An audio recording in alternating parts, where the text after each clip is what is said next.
Welcome to 5 Key Messages to help you raise more money. We are excited to have you join us today, and I am really eager to cover this topic with you. My name is Janelle Ford. I am the president of Affordable Fundraising and the creator of Nonprofit Adventures. I have spent 20 years of my career raising money for nonprofit organizations, and my superpower really is in simplifying complex information. Over the years, I have helped organizations raised $60 million, and since I started my business 5 years ago, we've helped our nonprofit secure $30 million. So I love fundraising. It's really meaningful work, and I'm glad to share what I know with you. So my philosophy on fundraising is to follow leading practice. There are these giants out there who have uncovered truths about fundraising and how to do it. So let's go ahead and follow what they're saying. I believe in honesty, and I believe in discussing what really works. And I believe in the long game. So I'm about transformation and not just transaction. A lot of fundraising, the way it looks, is about transaction, and that's not the place I play. I really buy into the quote or cliche of, if you want to go fast, you go alone. But if you want to go far, you go together. The issues that our nonprofits are working on are big, and they're serious issues that we're resolving. And there is absolutely no way you're going to get to a solution unless you go together. You got to gather up your tribe and work on it together. So who is this webinar designed for? It really is designed for any nonprofit leader interested in raising more money for their organization. Our words really have a lot of power, and message is an important medium to attracting what you need. So before we get started, I'd like to clarify our vision for Nonprofit Adventures. So Affordable Fundraising is my consulting firm that I started 5 years ago, and we provide fundraising consulting and grant writing services. And when I first put my shingle out, I was bombarded with a lot of startup nonprofit leaders wanting me to write grants for them, and they didn't realize that you kind of need to work your way up into into grants. They really needed more training to understand how do you prioritize your time? Time is so precious, and you can go down a lot of different rabbit holes and end up nowhere. And they were all passionate and really wanted to make a difference in the community. And I just really hated the idea that here are all these people that really want to make a difference, and if they go away frustrated, that really does nothing for the world and its problems. So the idea of Nonprofit Adventures was born. So Nonprofit Adventures guides you through the twists and turns of leading and guiding your nonprofit.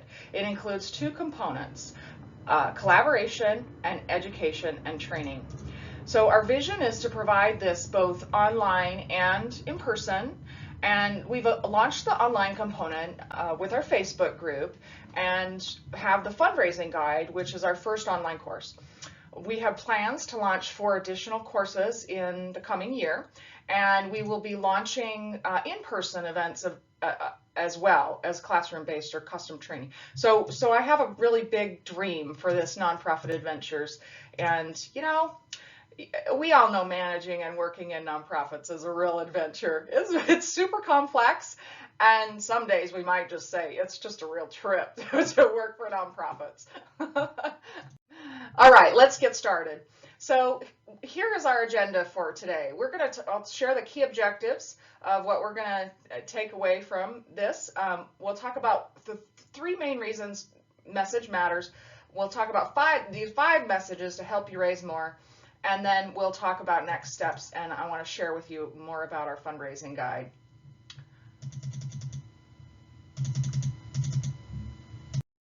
So our key objectives today are to discuss why message really matters in fundraising. We want to identify the top 5 key messages that you need to be sharing with your potential supporters, and I'm going to give you step-by-step guidance on developing those messages. So My hope is that by the end of this hour, you will have a first sketch of some shiny new messaging for your nonprofit. So let's talk about the 3 reasons that message matters. So the first reason is that it really evokes emotion. Emotion has been well documented as a motivator for sales. The same is true for philanthropic giving. Advertisers out there, they spend all day figuring out how to get a rise out of you. And that's kind of a tough gig if you're selling copiers. I mean, so as we work in nonprofits, we really have an edge on these for-profit retailers because we have that emotion and passion factor kind of baked into the work of our charities, which is just a real benefit. So along these same lines, one of the giving truths are that people align their giving with their passions, or they feel a call. It's like their purpose calls to them to make a difference for certain groups. Some people like the environment, and some people really care about people who are living in poverty. Others are just on fire for the arts and culture. So we all sort of have that in us, and we tend to gravitate towards those charities that align with that. And so to have a message that kind of calls out to them is fairly important. And I talk more about these giving truths in the fundraising guide. So really, the decision to donate is tied to that emotional connection. So evoking emotion is a real powerful motivator. We are hardwired as humans to feel. I'm sure you've all heard that storytelling is really the best way to convey a message. And that's because stories take us on a journey. They put us there. We get to feel what is happening to the character. And that's super engaging to us. We like that. And it resonates, and it's memorable. We remember it. So the second reason that message really matters is that our donors really want to hear from us, and message communication builds relationships. More often, I have found nonprofit leaders focused all on new donors. We just need to find new donors when we really are forgetting to love on our current supporters. You may have heard in business that your last customer is your next customer. Well, the same is true in fundraising. Your last donor is your next donor. And so getting them to renew and upgrade really should be a major focus of your attention. Communication is by far the most important factor in the health and well-being of a relationship. And fundraising is largely about relationships. It's not about money, it's about relationships. So the better you are at that, the more money you're going to raise. So Penelope Burke, she has done just lots of intense interviews with hundreds, if not thousands, of donors, and really wanted to sort of get to why, or what are they looking for? What do they want? And she's come up with this donor-centered fundraising. And, she kind of bottom lines us. Donors, what do they want? They want prompt personal acknowledgement.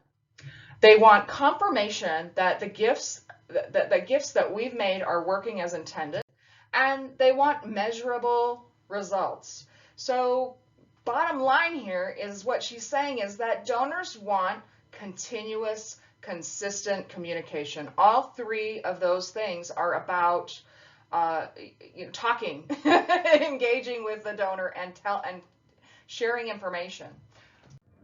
So this is another reminder to another giving truth in fundraising. Studies have shown time and time again that people give more when there is a connection. So your ability to expand donations is really tied to your existing tribes, the people that are in and around your organization. It's sort of dependent on their ability to convey your key messages in a compelling way. So when I say tribe, I mean this could be staff, board members, volunteers, ambassadors, advocates. That's your tribe, and they need to be equipped with the right messages so that they can help gather up additional tribe members that are going to support you. You know, I have a magnet on my fridge that says, you know, your vibe attracts your tribe. And you really want a message that's going to pop enough that it's almost like a call out to your tribe. And we'll get into that as we get into the 5 messages. Fundraising should never be isolated to 1 or 2 people. And unfortunately, that's what it looks like a lot of the times. You know, fundraising is a team sport. And this isn't something that you can hire your way out of as much as you want to. If you can get everyone saying the same thing, you will raise more money. And so this brings me to this quote from Tony Gaskins: communication to a relationship is like oxygen to life. Without it, it dies. So if you are not communicating with your existing supporters or communicating, you know, messages out to your audience, the people you want to attract, it's not going to work. You know, you're just not going to get there. So all right, so the third reason that message matters is the noise.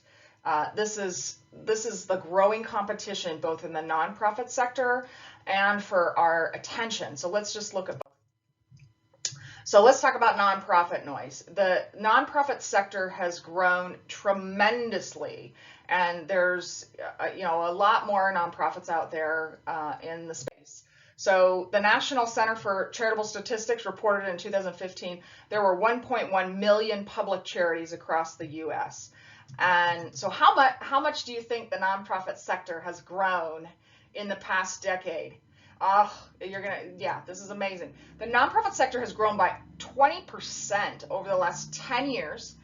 And if we contrast that to the for-profit sector, the business sector has grown about 2 to 3%. So that means that there are a ton more players out there in the nonprofit space. And here's a breakdown of where all of that noise is coming from. So it looks like human services and education and other education, you know, so education and human services are by far the lead in the pack there. So with the growing number of nonprofits, it really challenges us to get to know who these players are in the space. These are our tribe members, and we really should be collaborating with them. And the second reason it challenges us is that we need to figure out how we fit into that whole piece. You know, what is our unique positioning statement? Giving Tuesday. You know, I can't think of another time of year when we are just bombarded with, you know, poorly thought through messaging from our nonprofits. I guess this is kind of a hot button issue for me because, you know, as I challenge you, as you experience Giving Tuesday and you hear all the noise that's going on out there, notice how many of those charities say nothing about the unmet need that they are addressing. That yeah, there's no education about how big it is, how to solve it, and so it's really just a lot of charities with their hand out. And so you know, I hope that what I offer today can really give you some insight as to how to make your nonprofit stand out and rise above that growing noise. So the next noise that we all need to contend with is advertising noise.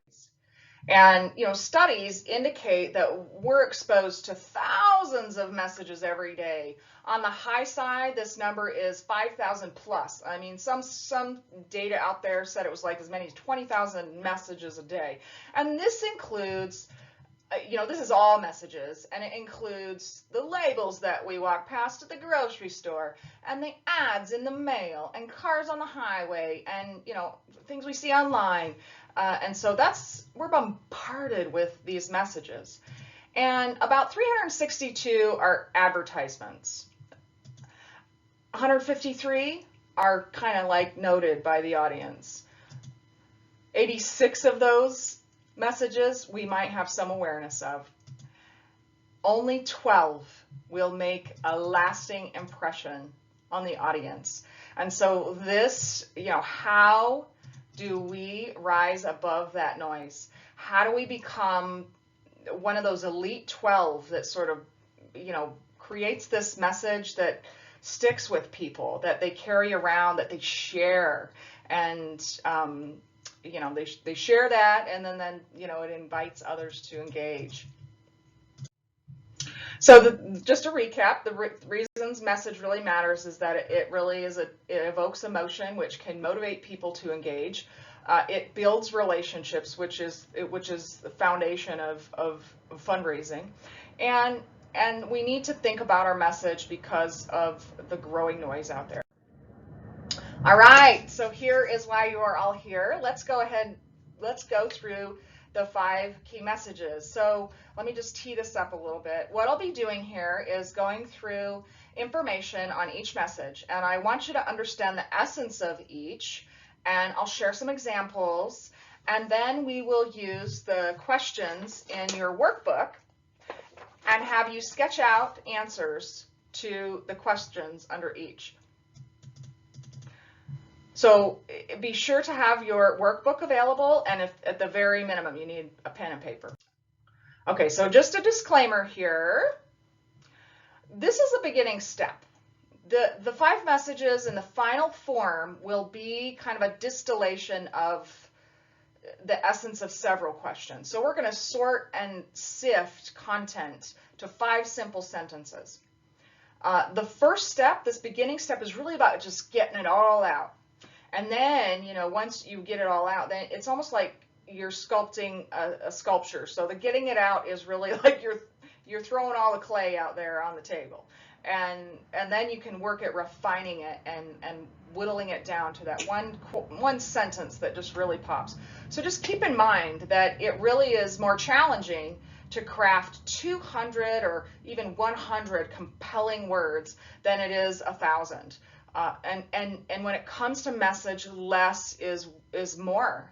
The fewer, more impactful the words are, the better. And that is really what you need to rise above that noise. You need to have like five words that just capture someone. Whoa, that's kind of the idea here. And that's how you get to, that's what advertisers are doing when they're trying to evoke your emotions, is they're trying to find the most powerful words in as short of message as possible.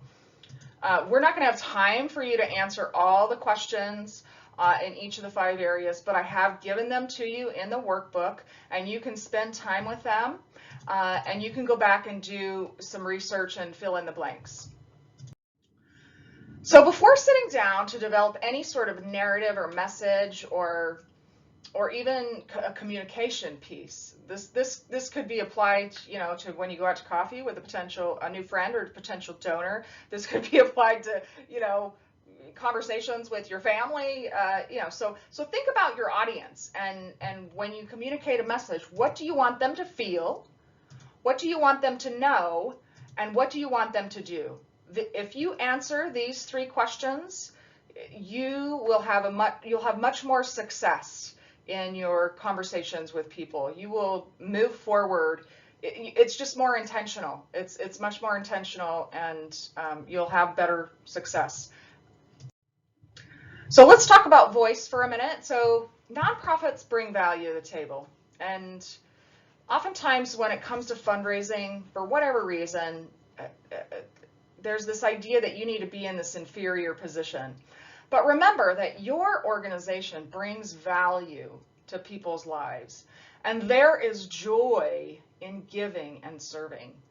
The community is a partner, and view all of those potential supporters as partners. It's equal. You're not subservient. You are providing solutions to important problems. That being said, the work we do is complex, and so you need to avoid jargon, and you need to simplify the message as much as possible. So you need to speak in an active voice, like, we know what we're talking about. It has to be very, very simple. You have to assume that your reader or your audience knows nothing about what it is you're talking about. So it has to be stripped of all jargon and very simple. This is why it takes a little bit of time to get there. It's got to be persuasive. You're like, we know what we're doing, and you got to come across as being confident, like you know what the solution is. All right, let's jump to it. Let's look at message number one. It's my favorite. This is by far the most important message, and I'm going to spend the most time on this message. It is the anchoring message that you need to lead with, and if you don't lead with it, you always bring it back to this one.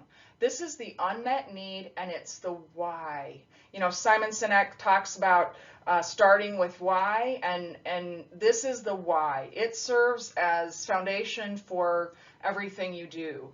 The unmet need is the reason the nonprofit was founded. It's what your mission. It ties to your mission.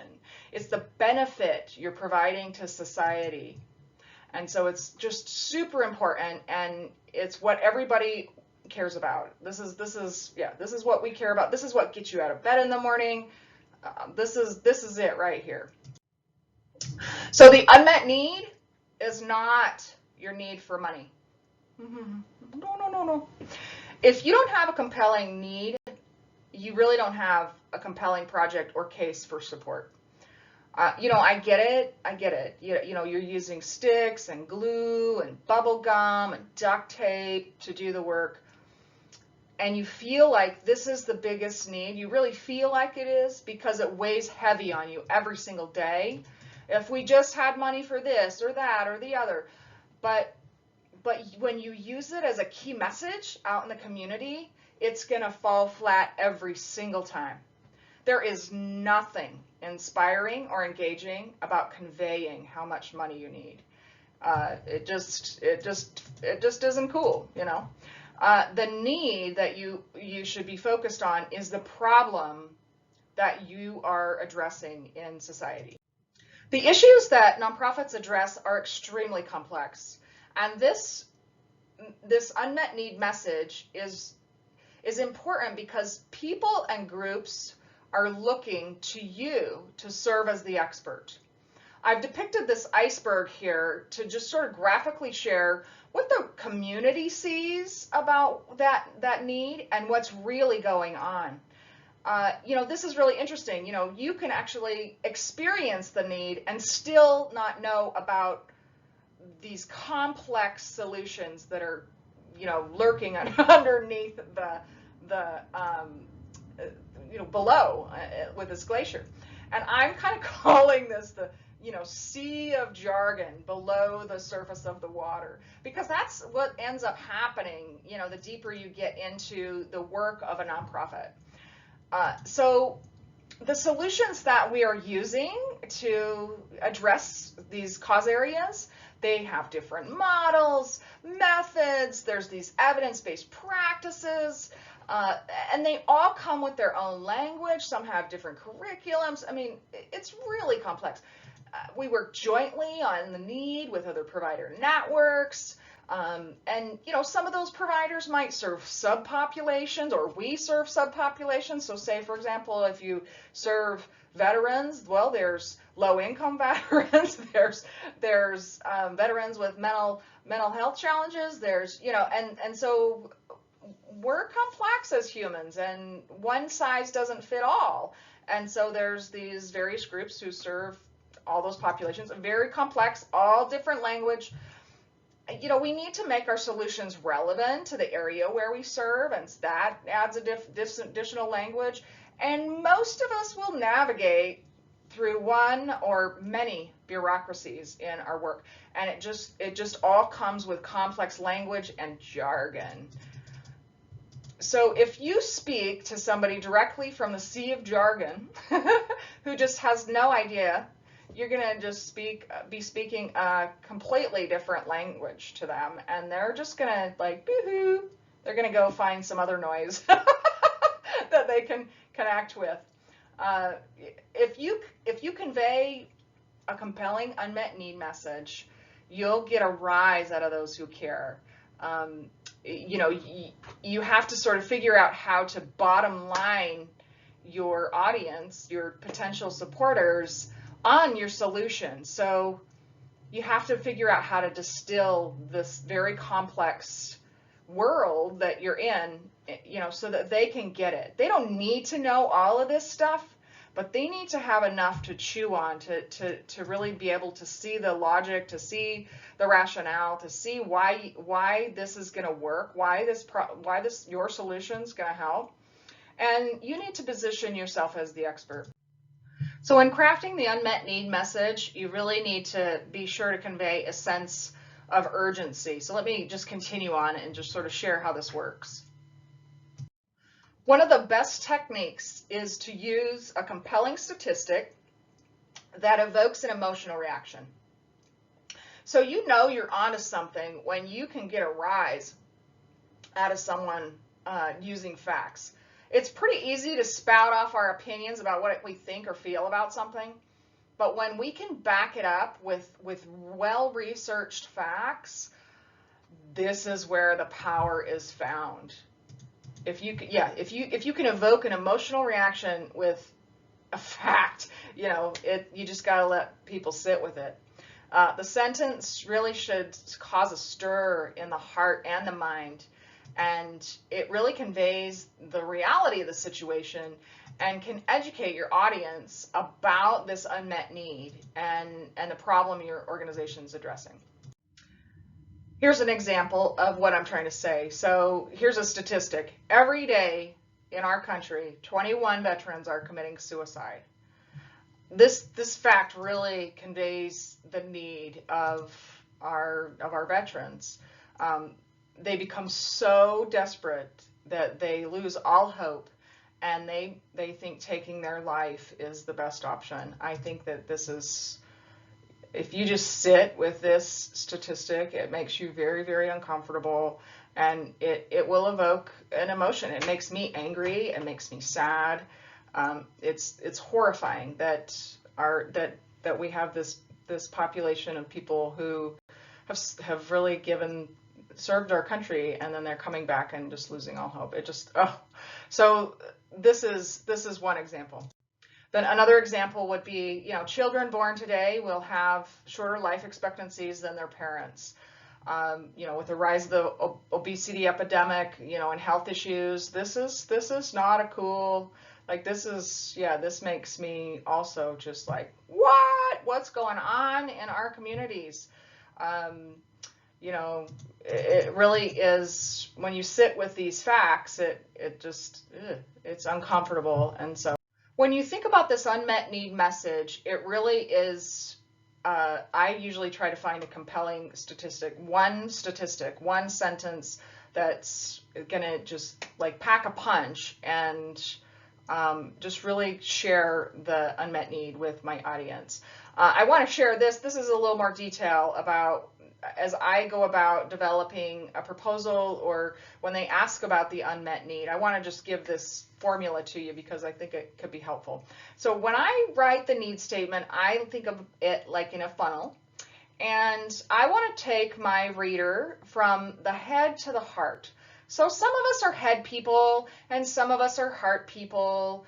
Some of us like the facts. Some of us just want to look at the numbers, and some of us just tell me a story. I think statistically, most people are heart people and they want to hear the stories, but you kind of need to give both perspectives. It's more effective. Obviously, your message is going to be more effective if you can hit both sides.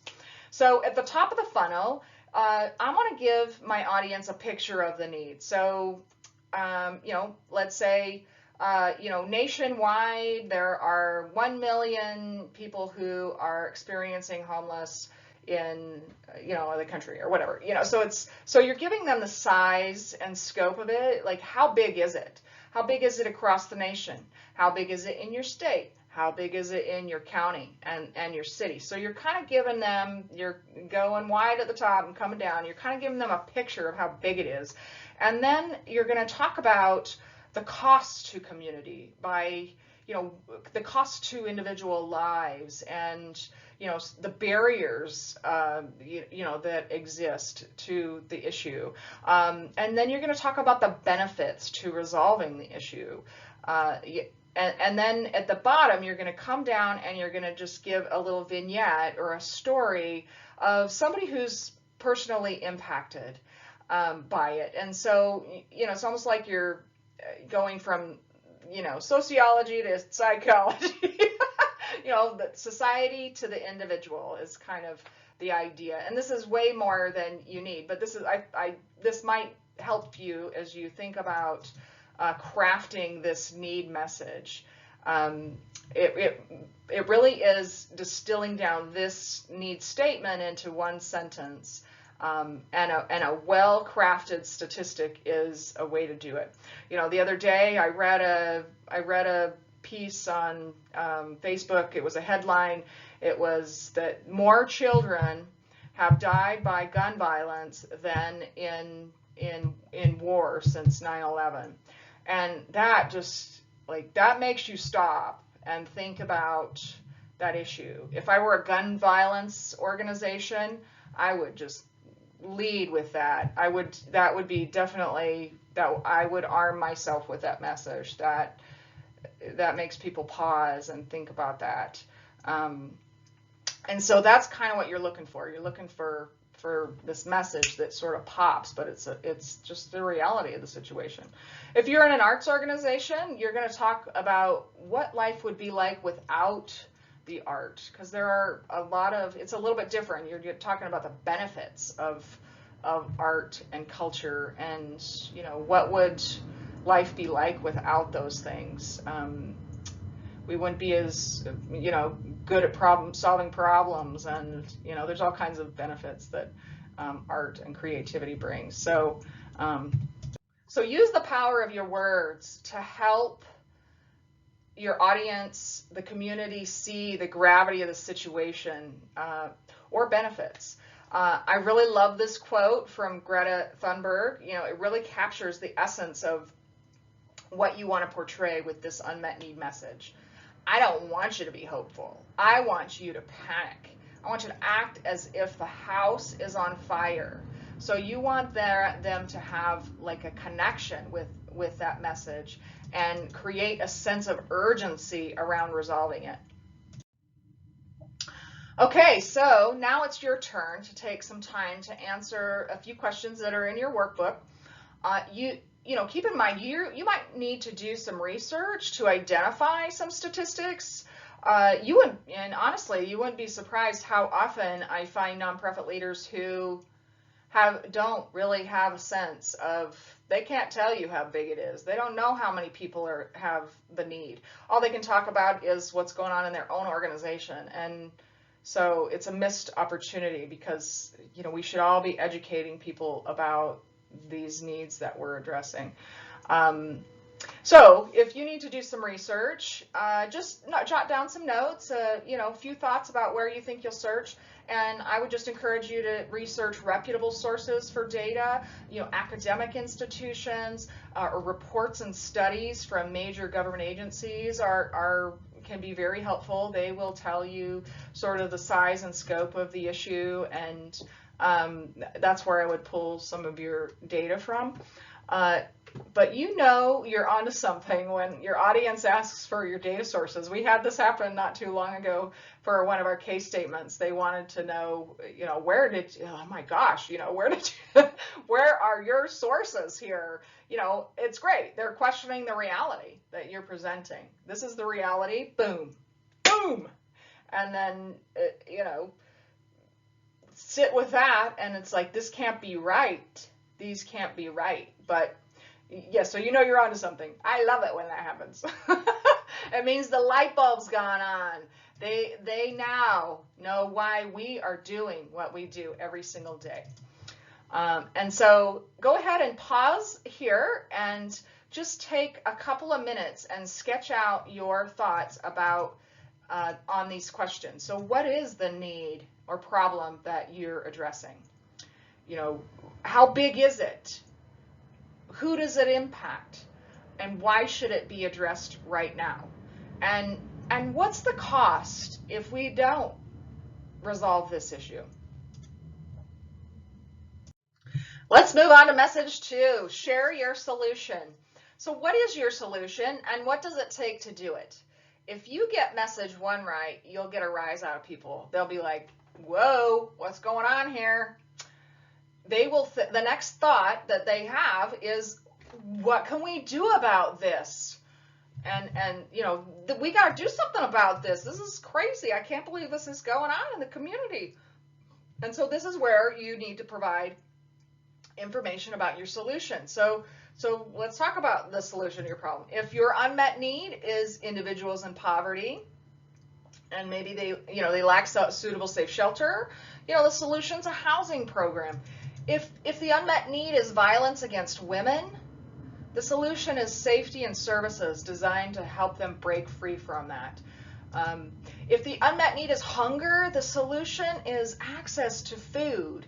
And so really the solution is the programs and services that you are providing. So let's look at our glacier again. So in this message, you're really going to provide your audience a little view, a glimpse below the surface. And with this message, you need to give them hope that there is an answer. So, that unmet need message, it doesn't feel good. It's horrifying to realize that these things are going on. And so you want to quickly shift people out of that and say, hey, I know that that's terrible, and we agree, and this is why we're here, and this is what our solution is. We're here to address this unmet need. So I want to share an example from Charity Water. So like I said, all the work that we do is really complex. So Charity Water, they are bringing fresh water to those without it around the globe. And I don't work for Charity Water, but they have raised a lot of money. They're very successful, and they really have this messaging dialed in. And so I want to share just a crisp example with you. So here's their solutions. So it's, this can be, I'm sure that you could dive into any one of these little icons here, and there's a lot to say about it. So what they're saying is, it's going to vary from place to place what we're going to do, but here's sort of what our solutions are for areas of different kinds. So they're taking this very, there's probably a lot to this, and they've just distilled it down. We got hand dug wells, we got pipe systems, so it just depends on the area. And so I think that this is a great way to share with the audience, how they're going to address the unmet need of these millions of people that don't have access to fresh water. As we think about sharing this message about our solution or our programs and services, I wanted to just share, this is how I approach this section, or when I describe the solution or your program description. That's another way to say it. In grant applications, they'll ask, what's your program? What's your project? This is how I approach this, is I want to try to take the reader from entry to exit. If you can convey to them how people come in, what the eligibility requirements are, what happens once they get into the program, and what are the services that are available to them, what does graduation look like or completion of the program look like, is there aftercare, are you doing things after? If you can sort of step your reader or your audience through that process, they can have a really good sense of what you're doing and what your solution is. So Tony Robbins sort of says, identify your problems, but give your power and energy to your solutions. So like I said, it's, that need message is uncomfortable. It is reality, and people need to be reminded of that reality. That's why, I would identify that key message, and I would just share it over and over. I would take everything back to it. It's like, until this piece of until this fact changes, we're going to be here to remind you that this needs to be resolved. But you do need to put your energy and power into the solutions. And I know you all are. You just have 5 jobs and you're just sort of head down going for it. And I want you to be able to do it in a bigger way, and raise more money. Okay, so now it's your turn to sort of sketch out some answers. So there's this section, I really have a lot of questions here, because It's really, the questions are really meant to tease out what it is that you're doing. And you have to kind of answer all of these in order to distill it down for that one sentence. So I guess a great example of what I'm asking you to do is when I write a big proposal, and a lot of times they'll ask for an executive summary. I don't even touch that executive summary until I write the entire proposal. And by the time you get through all the questions and you've answered all of that, you're just like want to bottom line them on what's in the proposal. And I want to spend a lot of time. This is how I work. I want to spend a lot of time on the executive summary, because if it's got to capture them. I know that there's a lot of noise. This big proposal's fat and it's got a lot of words in it. If I don't capture them with that executive summary, they're not going to get any farther. So what I'm asking you to do here is answer all these questions, get it all out, refine it, and then give me one sentence that says what your solution is and how it's addressing that unmet need. That's what we want you to do.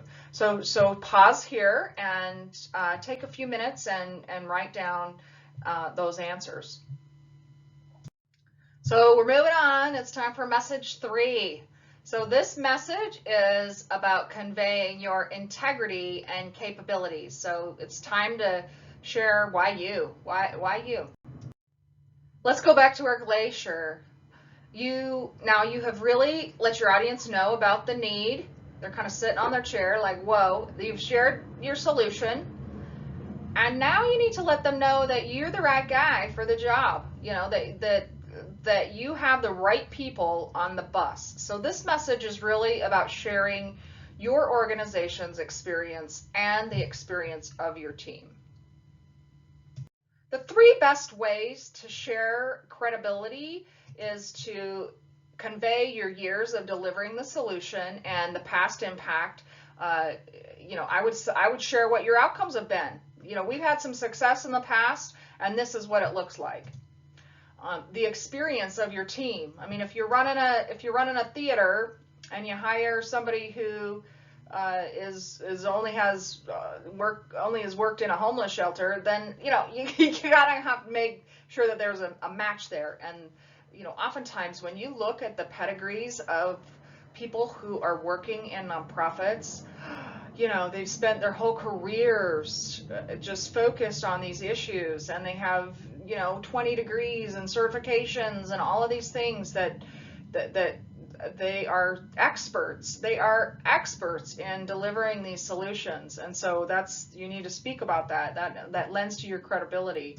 And then the third is really important, that you can play well with others.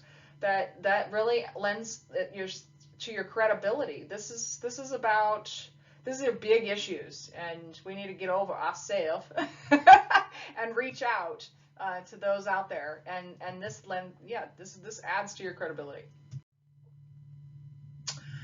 Here's an example how Charity Water conveys their experience. On their website. It just is really, they've done a really nice job. So they have this huge map of the world, and they have these different points that you can just like drill down and see. So I just plucked one from Guatemala. So this speaks to the project, how many are being served by it, the partner. I mean, this is really impressive. So this really shows you the breadth of their experience working on this solution, getting water to people in need. And down below, so it kind of alludes to that complexity. It takes about 21 months to fully complete a project, and so it might not be here yet or whatever. I mean, yeah, 21 months. There's probably a lot that goes into that 21 months. So they've done a nice job of sort of conveying, we know what we're doing here. Look at all these projects we got going on around the world. Trust is built on credibility, and credibility comes from acting in others' interests before your own. So one of my mentors from the past, I just loved working for her. She was just such a wonderful example to me.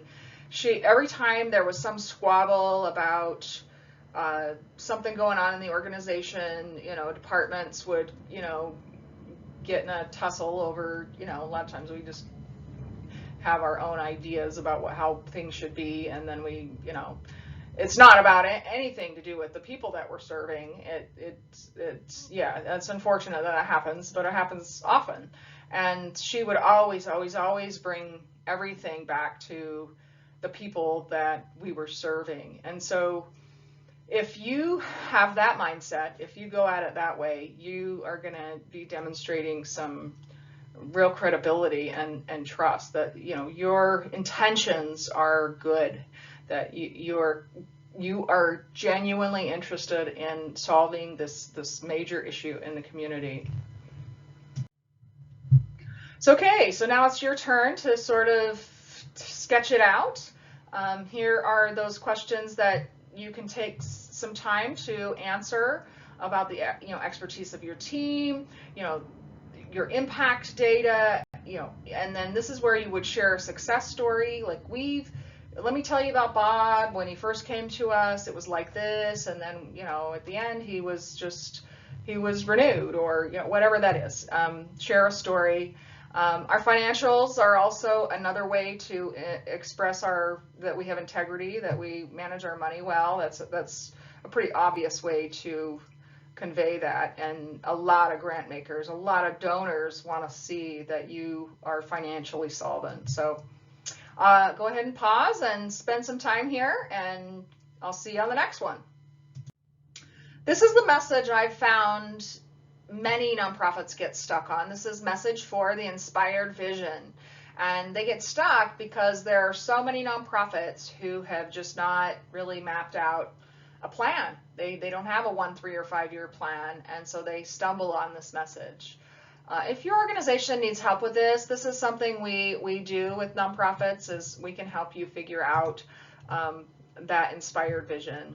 And so this really is about sharing how you will inch toward resolving the issue in full. So say, for example, if you have 10,000 people who are impacted by the need, and you are serving 1,000, how are you going to inch towards resolving all of the need? That's what this message is about. People who support you, they want that. And you may be able to get your friends, people who like you, to give you money. But if you want to move into bigger giving and bigger investments, you have got to get this dialed in. You have got to paint that vision for a brighter future, and the folks who invest, they have to sort of get it. They have to see where you're going and how you're going to do that. So I want to share this example once again from Charity Water.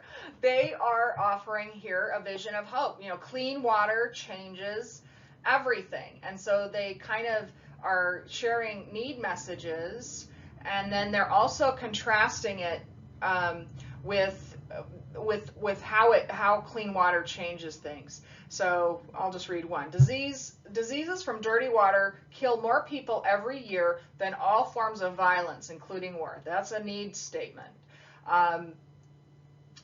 Access to clean water and basic sanitation can save around 16,000 lives every week. So, and then they share about how a lot of the people who are dying from bad water are children in the statistic. So they're like contrasting. This is kind of a need statement here, but they're saying here's the need, and then here is the benefit of us resolving this issue. And so you kind of need to strike that vision of hope. Like, let's figure this out. Let's resolve this. Chase the vision, not the money, and the money will end up following you. So you really need to convey that vision for hope.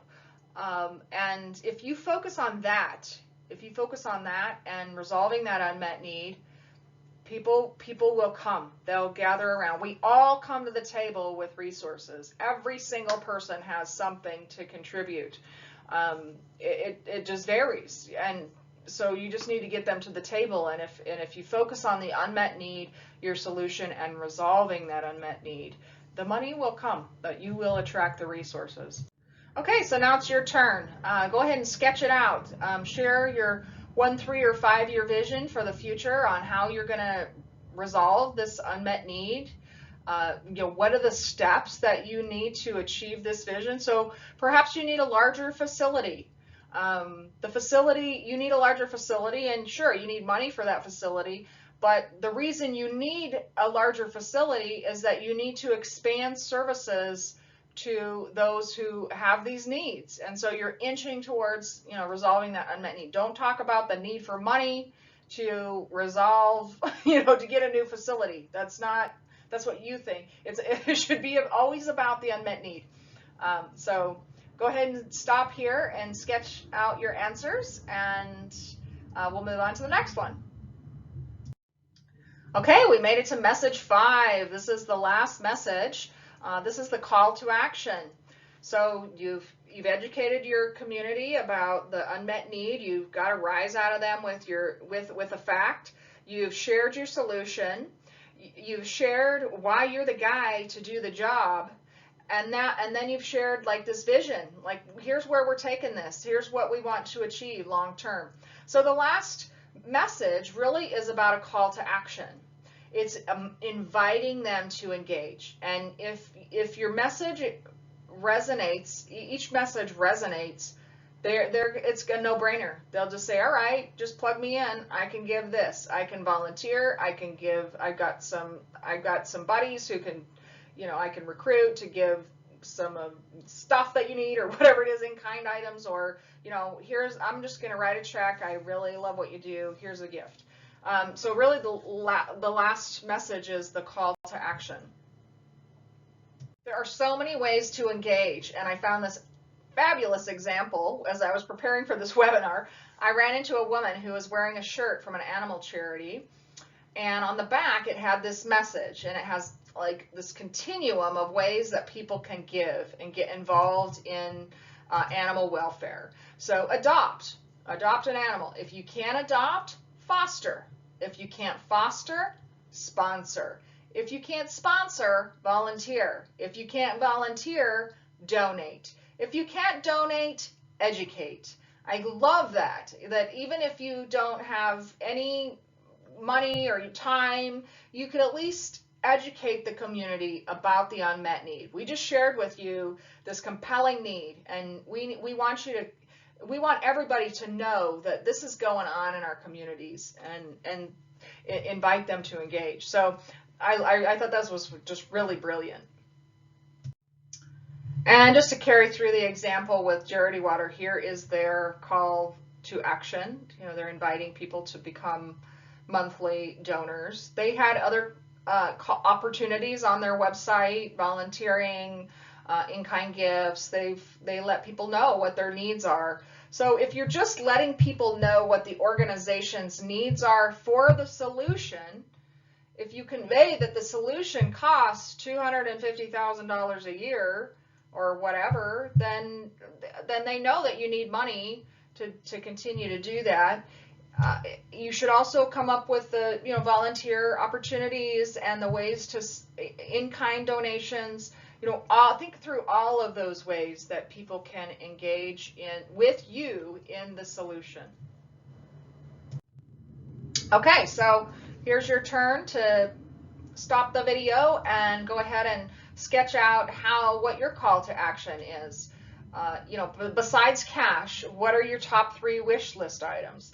And as you share your need for cash, what does it cost to deliver services? That's what you need to focus on most. It costs $500,000 to operate this program, and so we receive funding from a variety of places, and we need $200,000 from the community. We also need volunteers to support our services in whatever way, and we also need supplies. We need hygiene supplies, or whatever that is. Share all of those things that you need, and then convey to them, how do they get in touch to learn more? Do they visit your website? Do they call? the more you can have on your website that educates people about what they can do, the easier that will be for you to, they're already consuming the information they need so that you can get them engaged quickly. So I'll go ahead and pause and take some time to sketch this out. Inspired action feels effortless and joyous and brings no stress. I love this quote because if you get your messages right, people will be inspired to act. They will want to engage in the work you're doing. And there is joy in giving. I think that often this is forgotten. There's so many people who just can't stand fundraising. They cringe when it, and that's because they're making it about them. But when you can realize that you're giving the people the opportunity to experience joy. I mean, there's joy in serving and giving. Studies have proven it. It makes us more happy when we give. And when you can inspire the action, it's just a beautiful thing. I can't say enough about it. Whew, that was a lot of work. So we made it through the 5 key questions. And so we've got a compelling need, we've articulated our solution, we've shared how credible we are, we've shared that long-term vision, and we've told people what we need and invited them to engage. These really are the 5 key messages that are contained in a case for support.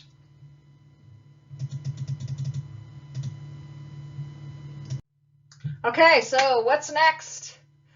So once you hammer out the messages, I would recommend that you infuse them into every communication, both internally and externally. So what you'll need to do is you'll need to go back, fully develop your answers to all the questions. Then, in your workbook, I give you 1 page. I'm like, all right, just what is that 1 sentence that, boom, just give it to me. Just bottom line me, 5 sentences. And then I would take that, I'd sort of sleep on it, and then go back and make sure it feels right. And then I would train my entire team in these key messages. And I wouldn't expect you to, don't have people just memorize every word for word. Allow them to convey these messages in their own words. Allow them to convey why they do what they do. And that really is inspiring if your people can just share why they do what they do. Don't have it be mechanical or, all of that. It just takes the joy out of it. But they really do need to know what these messages are.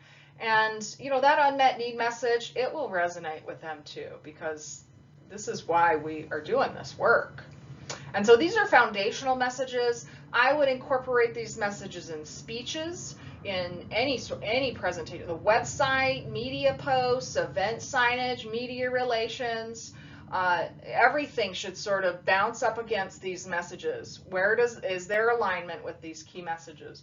And once you start to have some consistency with these messages, you'll start to see greater engagement in your organization and giving.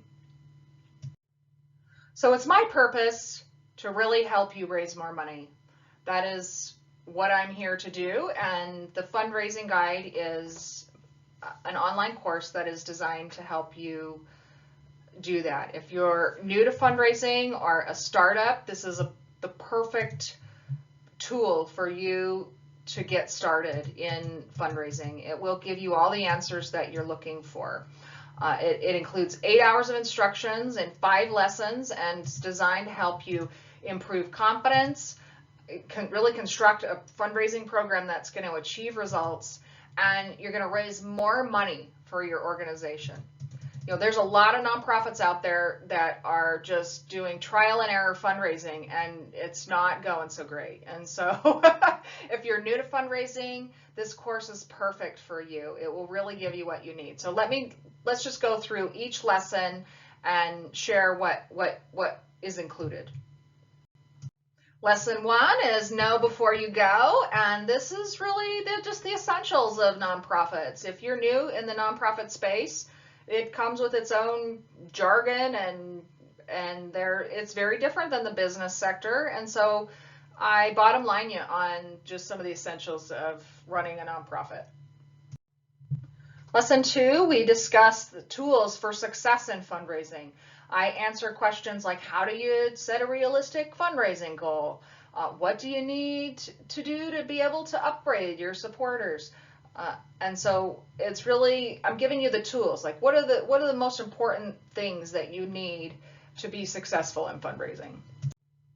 In lesson 3, the journey begins, we discussed who gives and what they really want. You know, after 20 years of doing this work, there's 4 types of donors, and they like to give certain ways. They align with certain solicitation types, and so I'm kind of giving you the information you need on how to approach donors, how to think about and approach donors. Lesson 4 is reaching the peak. And so this is the, where you have to huff and puff up the hill. And most people think about the solicitation. That's what makes most people really nervous around fundraising. And so I move through all the solicitation methods and really share with you what you should know. They're not created equal. There are pros and cons to every way to fundraise. And so we move through that, and I give you what you need to know to help you consider how you'll raise money. Lesson 5 is mission possible. You've popped the question, they've made the gift, and so now how do you recognize and honor your donors and keep them giving year after year? Every lesson of the fundraising guide comes with these souvenirs and these checklists and cheat sheets and tools that you can plug into your program or organization. Today, we would like to provide you with a special opportunity to purchase the Fundraising Guide course. We are offering it for $149. That is $50 off the regular price. And so using the link below, you can purchase the course, and this special price will be available until December 31st. In closing, I just want to express my gratitude for you and the work that you're doing every day. For me, it's a total honor to serve you and the work you're doing. I love fundraising, and I know that it's uncomfortable for a lot of nonprofit leaders, and I really want to change that. You can do this. You can do this, and you can raise money to help the people that you're serving, and I want to help you do that. So if you have any questions for me about fundraising, I am happy to share more with you, and you're welcome to get in touch with it. Here's our phone number and my email address, and I look forward to the conversation. Thanks.